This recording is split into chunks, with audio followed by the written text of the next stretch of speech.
This is Candor Talk. Thank you for tuning in. Let's get right into the show. But before we get into the show, don't forget to check out our website, sylviaexpress.com. What's up, fabulous people? Okay, I'm still sick, so I'm going to make the show as short and sweet as possible because I really do need to go rest. But anyway, let me just say this. The imposter is having a terrible time right now. First of all, Michael Cohen has been sending coded messages lately. For example, he stepped down from the RNC, and here's what he said. Here it is. Michael Cohen reportedly stepped down from his leadership post within the Republican National Committee, and the crisis at the border was part of the reason. Cohen had been the national deputy chairman of the RNC's Finance Committee. In an email to the head of the RNC, Cohen reportedly cited the ongoing special counsel investigation and said he didn't have the necessary time to devote to the committee. But he also criticized the recent practice of separating migrant families at the border. According to ABC News, Cohen wrote, quote, "While I strongly support measures that will secure our poorest borders, children should never be used as bargaining chips." Yeah, I mean, the thing is, you have to understand this. Every human with a pulse, not the vampires that support Trump's carnage.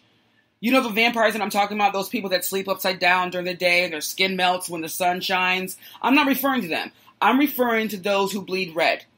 Every human with a pulse was appalled by the human rights atrocities being committed by the Keebler elf and the imposter in the White House. However, not everyone condemned Trump, but Cohen did.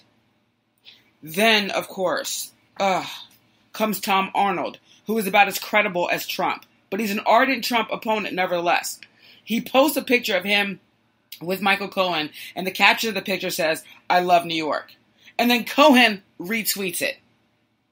Then Tom-Arnold starts making these unhinged rants on TV. I mean, he's completely incoherent. Now, this is the thing that's important to me about this whole situation.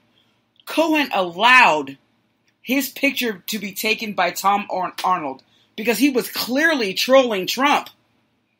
However, as dumb as Cohen is, I highly doubt that he would tell Tom-Arnold, of all people, that he has tapes and he's willing to take down Trump with Tom-Arnold.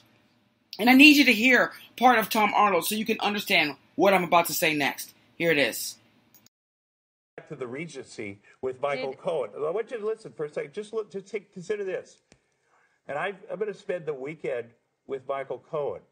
And the president, Donald Trump, Ivanka Trump, I'm spending the weekend hanging out with Michael Cohen.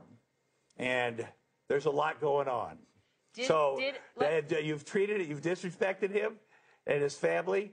And there's a lot going on. So Tom, he gets to sleep. That's good enough for me. So, Tom, you are going to spend the weekend with Michael Cohen, the president's former attorney.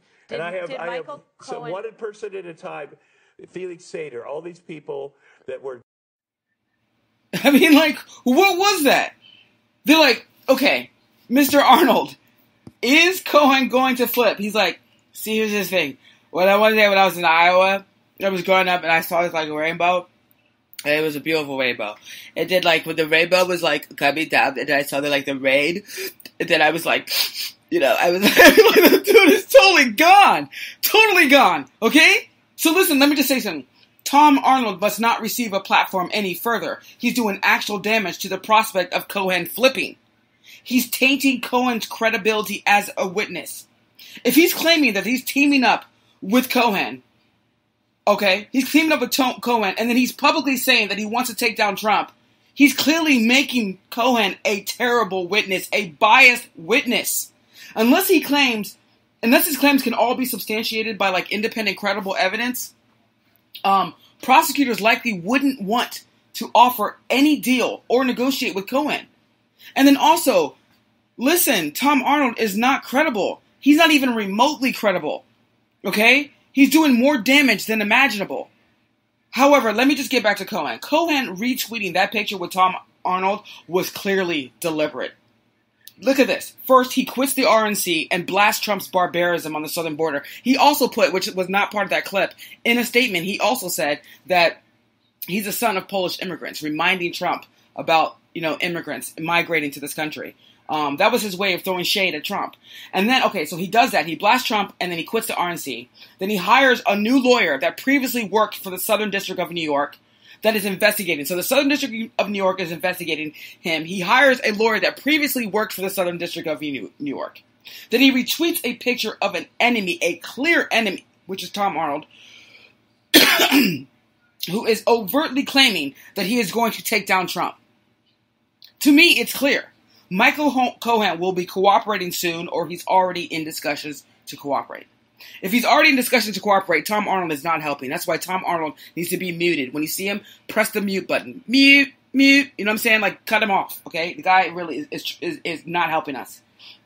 Now, here will be the clues if Michael Cohen is still strutting around New York. Like, if you see Michael Cohen, he's strutting around like the happy wanderer. Okay, first of all, you are not going to be walking around like the happy wanderer in New York. Okay, if you are a overt cooperating witness. But here are the clues where you'll know when Michael Cohen has either flipped or he's in discussions. If you still see Michael Cohen strutting around like New York in a few months, like the happy wanderer, he's already talking. If you don't hear about an indictment 4 weeks or less after the completion of discovery by the prosecutors in the Southern District of New York, then he's negotiating something.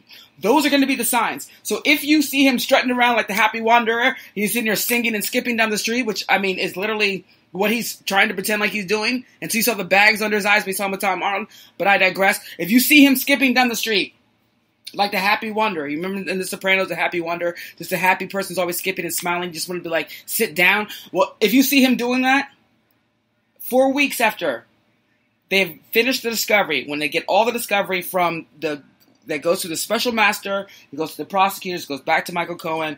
After that, if you don't hear about an indictment about him, then you need to start wondering what's going on. He's negotiating something.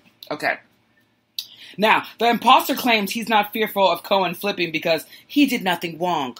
I did nothing wrong. Don't buy it. That's a strategy. To pretend Cohen is so far removed from Trump that any criminality was solely of Cohen's own making. That's the whole strategy here. It's going to be hard for the imposter, though, when Cohen pulls those tapes out, though.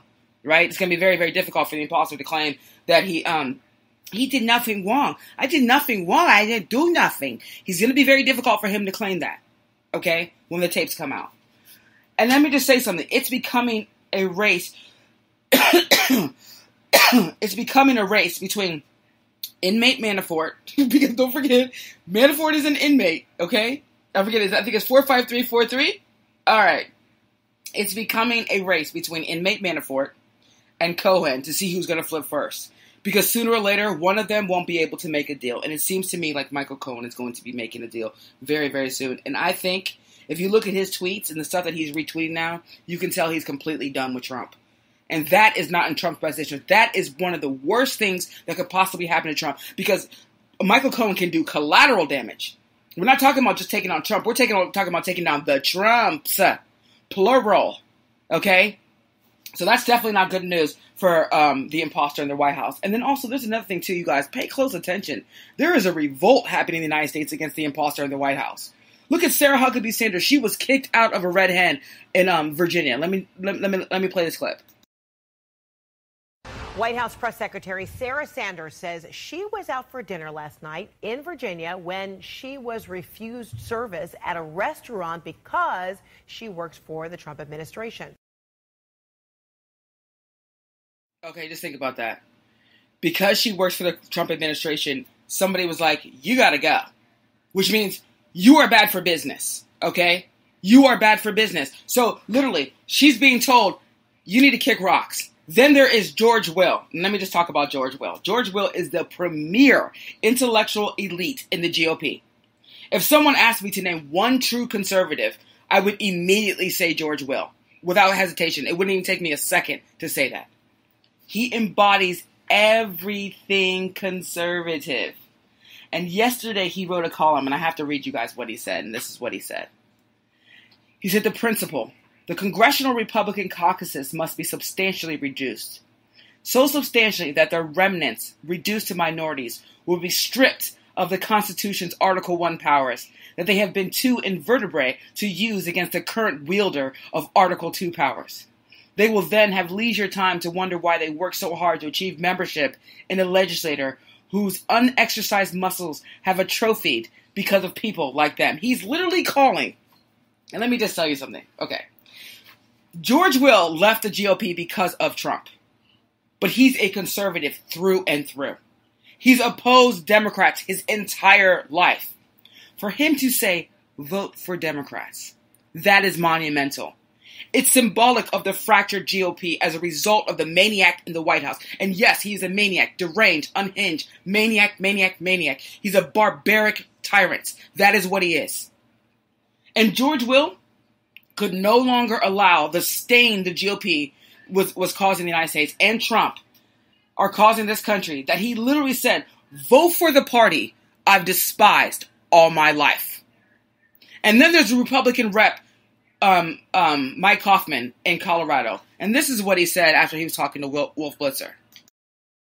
Joining us now, Colorado Congressman Mike-Coffman. He's a Republican. He's a member of the Armed Services Committee. Congressman, thanks so much for joining us. Let's get to this sensitive issue. I know where you stand. The president in recent days has been very defiant, blaming the Democrats for the controversial family separations going on at the border with Mexico, saying there was nothing he could do about it. He couldn't sign an executive order. Only Congress could take action. The Secretary of Homeland Security, Kirstjen Nielsen, said exactly the same thing. But now he has reversed himself. He is about to sign an executive order. Presumably, we'll wait to see the details that will stop this separation. Your reaction? Well, I wish the president would have come to Congress before they implemented this particular policy. Zero tolerance in terms of prosecuting everybody crossing the border illegally, and then in accordance with current laws, separating the children from the parents. I'd be interested to see. He said that he couldn't do it on his own, and now he's going to apparently do it on his own. Okay, look, and then let me tell you something. For him to be like, I wish he would have come to us in the first place, is like, let me tell you, there's a revolt by the GOP because this is a catastrophic situation for them in the midterms. And let's just be clear here. All they care about is having the power. They want to be reelected. That's all they care about. They don't care about humanity. But anyway, I digress. And let me be clear. Trump is a human rights abuser. Period. Any network that plays him live or plays his lying and propaganda is helping enable a tyrant. I've started turning off any program that plays Trump live or allows him to lie unchecked. I'm done. I'm not listening to you anymore. I don't give a shit what Trump has to say. I don't want to hear from a human rights abuser. I have no time for a human rights abuser. And I will no longer give any network any ratings to help amplify this monster. Now, I'll be doing a Not Normal show about the human rights abuse. So I won't delve into it here because there is a human rights catastrophe happening at our border. And I won't be delving into it here because I'm going to do a Not Normal series because I want to show you the images of the damages that we're actually doing to our own children, American children, who are witnessing the abuse of other children and what that's causing them. And I think you need to see it because you see the videos of these kids and how they're actually being affected by it too. It's important. It's a monumental moment in the lives of these children that we have got to do something about it. So I'm going to be talking about that in Not Normal series, and there's so much other stuff that I wanted to talk about today, guys, but my throat is killing me. I am so sick right now, and I can't do anymore, but I just want to make sure that I get back on schedule doing these shows on time. But let me just say this. I'm going to post Trump regrets. I'm going to be posting Trump regrets, and then this week, and then I'm also going to be posting, like I told you, that Not No More series as well, and I'm going to continue to be blasting the imposter in the White House. And I will tell you guys this: have a good weekend.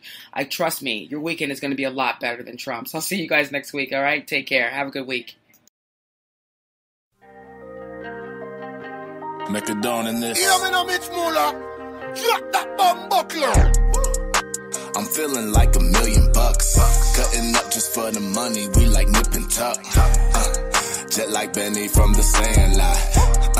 Cost 50,000 for my Hancock. Baby. Riding to the top. Driving haters crazy. Never gonna stop. I'm feeling like $1 million. Cutting up just for the money. We like nip and tuck. Wrist watch tip top. Pockets on a milli. Give a toast to all my people. We like dilly. Pilot boys staying fly. Super Bowl like Philly. When they ask me if I'm fly, I'm like really. 3 steps ahead. Staying on the move. Don't listen to the gossip. It's barely ever true. Don't matter what you say. Just matters what you do. They criticize the dawn. I'm like, who the heck are you?